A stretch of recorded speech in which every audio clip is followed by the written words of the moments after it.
We have to ensure that after reaching a plateau, the prices actually slide downhill. I shall not extensively dwell on the contributory factors of price rise because, as I said earlier, this is no occasion for mutual recrimination.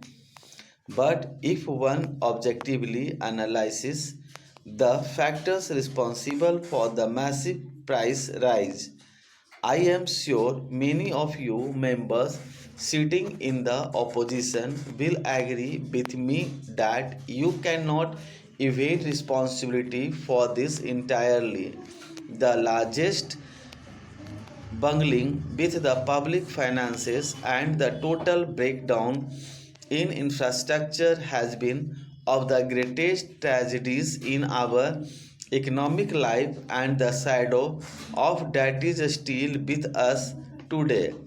I shall also not go into the global factors such as the progressive rise in the prices of crude and also rise in the prices of other commodities which we have to essentially import.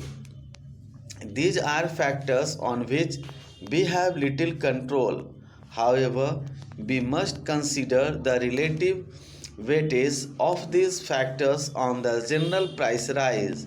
The changes are already visible during the current financial year. For example, the impact the petroleum price rise on the overall price increase this year stands at 18%, which is slightly less than what it was last year.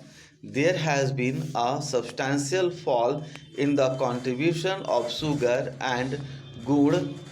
It was just about 2% this year, in contrast to as high as 39% last year.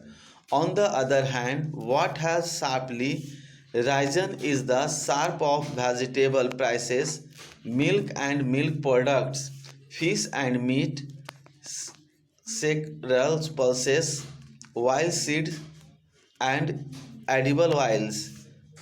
On the whole, it has followed a pattern. Whatever is subject to seasonal variations has become scarce and therefore dear. I am prepared to put it down to climatic factors to some extent, but at the same time, I must request the Honorable Finance Minister to lighten us on this as to why there has been a failure in poultry and dairy sectors. Even butter today has disappeared.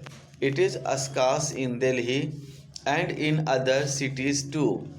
We would like you to enlighten us as to why such a situation has arisen. There are other confusing issues. We are told by the Agriculture Ministry that there has been a good sugarcane crop this year. If that has been so, why are we importing 2 lakh tons of sugar this year?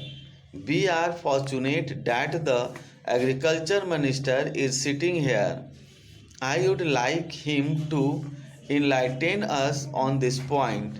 I hope that finance minister will bridge this small information gap.